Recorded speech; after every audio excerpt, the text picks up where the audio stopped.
दोस्तों वो स्क्रीन के ऊपर ये जिस इंसान को आप देख रहे हो, इनका नाम है अनुराग डोभाल उर्फ UK07 राइडर। इनके तकरीबन यूट्यूब के ऊपर 8 मिलियन सब्सक्राइबर है, 80 लाख। बहुत बड़ा ये नंबर है। दौलत की, शोहरत की कुछ भी कमी नहीं है और आप 2-4 दिन से देख रहे होंगे बहुत ज़्यादा वायरल हो रहा है। इन्होंने अपने घरवालों पर कुछ आरोप लगाया। हम आरोपों पर नहीं जाते, पर जिस हिसाब से ये रो रहे हैं, जिस हिसाब से स्ट्रेस्ड आउट है, और अभी रिसेंटली 1-2 दिन पहले तो उन्होंने लिटरली सुसाइड अटेम्प्ट किया। अपनी फॉर्च्यूनर कार जो 150 किलोमीटर पर आवर की स्पीड से वो चला रहे थे, उन्होंने वो कार डायरेक्टली इंस्टाग्राम पर वो लाइव थे और डिवाइडर पे दे मारे। वर्तमान स्थिति में अभी वो सेफ है, पर मेरा सवाल ये है कि इंसान मेंटल स्ट्रेस में इस हद तक कैसे जा सकता है? मेंटल अवेयरनेस कितना इम्पोर्टेंट है कि हम जिसे कभी-कभी हमारा आइडियल इंसान मानते हैं और वो भी कभी-कभी ऐसी गलतियाँ कर देते हैं। हालाँकि ऐसा वक़्त किसी पर ना आए, तो चलिए इस वीडियो में जानते हैं कि हम हमारी मेंटल हेल्थ को कैसे अच्छा रख सकते हैं, स्ट्रेस को कैसे कम कर सकते हैं, डिप्रेशन को कैसे कम कर सकते हैं। सबसे पहले तो मैं आयुर्वेदिक सारे पॉइंट ऑफ व्यू बताऊँगा और कुछ दुनिया में जो टेक्निक्स है उसके ऊपर भी हम चर्चा करेंगे। जब कोई इंसान लोनलीनेस या डिप्रेशन की बात करता है तो उसकी बॉडी और ब्रेन के अंदर असल में क्या चल रहा होता है? क्या अकेलापन सिर्फ़ एक फीलिंग है या एक बायोलॉजिकल ज़हर है? आइए इस वीडियो में जानते हैं the biological perspective of loneliness. दोस्तों रिसर्च पेपर्स बताते हैं कि जब हम सोशल रिजेक्शन, जब समाज हमें ठुकरा देता है तो हमारा ब्रेन वैसा ही रिएक्ट करता है। जैसे कोई फिजिकल चोट लगने पे हमें दर्द होता है, वैसे ही इन रियल हमें दर्द होता है। इस दौरान हमारा जो स्ट्रेस हार्मोन है जिसका नाम है कॉर्टिसोल, वो पिक पर होता है, जो हमारे इम्यून सिस्टम को वीक कर देता है।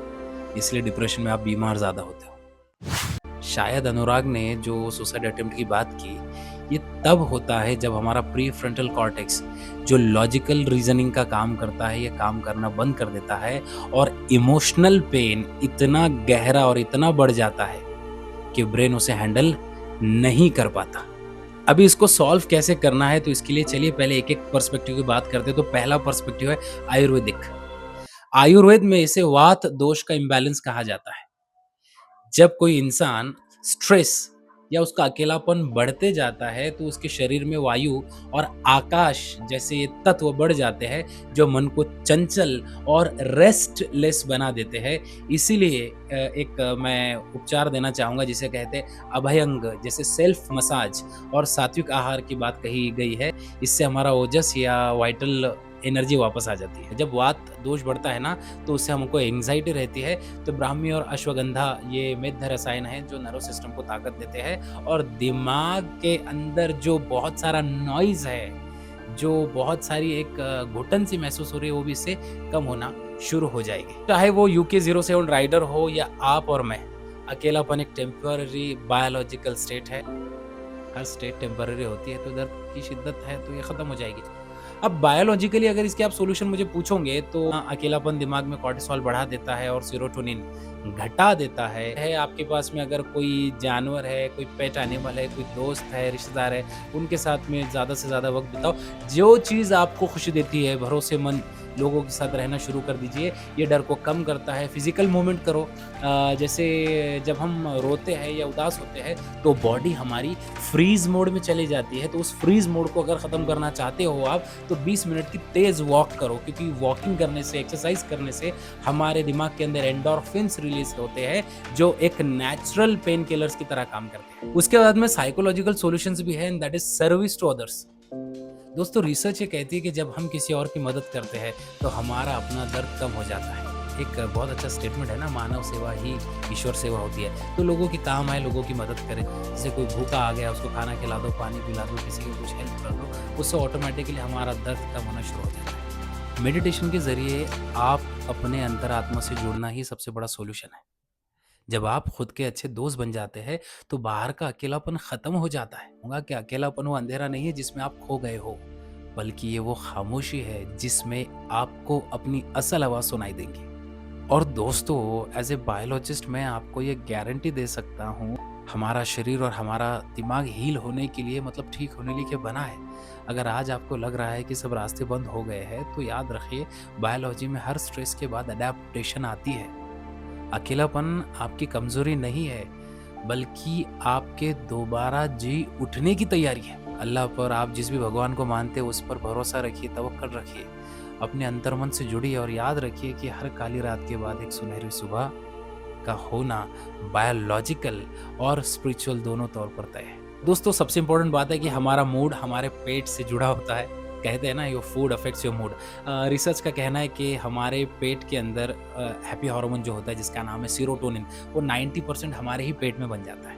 इसलिए अगर आप स्ट्रेस में हो तो चेक कीजिए कि कहीं आप ज़्यादा शुगर या जंक फूड तो नहीं खाते। इसके साथ ही दूसरी बहुत ज़्यादा चीज़ें इंपॉर्टेंट हैं, दैट इज़ सर्केडियन रिदम, यानी सही वक्त पर सोना और सही वक्त पर जागना। जब आप 7 से 8 घंटे की नींद लेते हैं ना, तो आपका दिमाग एक इमोशनल ट्रैश, आपका दिमाग कचरे को साफ करता है। और अगर कभी आप नींद पूरी नहीं लोगे तो चिड़चिड़ापन बढ़ जाता है। ये तो आपको पता है, किसी दिन आप रात में बहुत देर तक जागो, अगले दिन आपका इतना अच्छा कुछ जाता नहीं है। अब आते हैं उन टेक्निक्स के ऊपर जो दुनिया भर के लोग फॉलो करते हैं, और उसमें पहला टेक्निक है, दैट इज इकिगाई, जापान।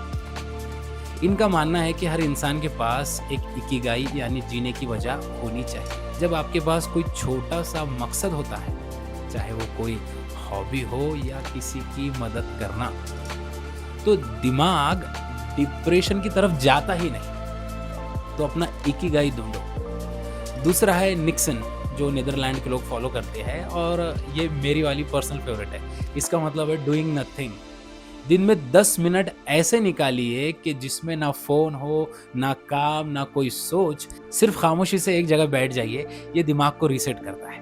और तीसरा है जिसका नाम है लोगोम, स्वीडन। स्वीडिश लोग कहते हैं कि ना बहुत ज़्यादा, ना बहुत कम, हर चीज़ में बैलेंस होना चाहिए। काम उतना ही कीजिए जितनी ज़रूरत हो, और आराम भी उतना ही। और लास्ट है इंस्टेंट रिलीफ के लिए मैं कुछ प्रैक्टिकल टूल्स बताने जा रहा हूँ। अगर कभी आपको बहुत ज़्यादा घबराहट हो, या आप ओवरथिंकिंग हो, या डरे हुए हो, तो सिंपल एक टेक्निक अपनाइए, एंड दैट इज़ 5 4 3 2 1। सबसे इम्पोर्टेंट, अपने आसपास 5 चीज़ें देखें, 4 चीज़ों को छुए, 3 चीज़ों की आवाज़ सुने, 2 चीज़ों को स्मेल करें, और 1 चीज़ को टेस्ट या महसूस करें। ये आपको पास्ट और फ्यूचर के डर से निकालकर प्रेजेंट में ले आता है, और इंस्टेंटली आपकी घबराहट कम हो जाती है। दोस्तों, स्ट्रेस को कम करने का एक और उपाय है, दैट इज 4-7-8। 4 सेकंड तक सांस अंदर लीजिए, 7 सेकंड तक उसे होल्ड कीजिए, और 8 सेकंड तक एकदम धीरे धीरे सांस को बाहर निकालिए। इससे हमारा स्ट्रेस और घबराहट इंस्टेंटली कम हो जाता है। जब भी डर लगे, घबराहट और डिप्रेशन हो, तो 20 मिनट तक का वॉक कर लीजिए, ब्रिस्क वॉकिंग, एंडोर्फिन्स रिलीज होते हैं, स्ट्रेस कम हो जाता है। और आखिरी उपाय, दैट इज़ ग्रैटिट्यूड जर्नलिंग। रोज़ाना सिर्फ ऐसे 3 चीज़ें लिखिए कि जिसके लिए आप शुक्रगुज़ार हैं भगवान के अल्लाह। इससे आपके दिमाग में नेगेटिविटी कम होती है और पॉजिटिविटी बढ़ जाती है। और बाकी बहुत सारे उपाय तो मैं ऑलरेडी बता चुका हूँ।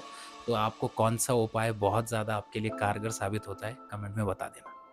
दोस्तों, ऐसी इंटरेस्टिंग वीडियोज़ के लिए हमारे चैनल को सब्सक्राइब कीजिए, जिसका नाम है बायो डायरी साजिद सर।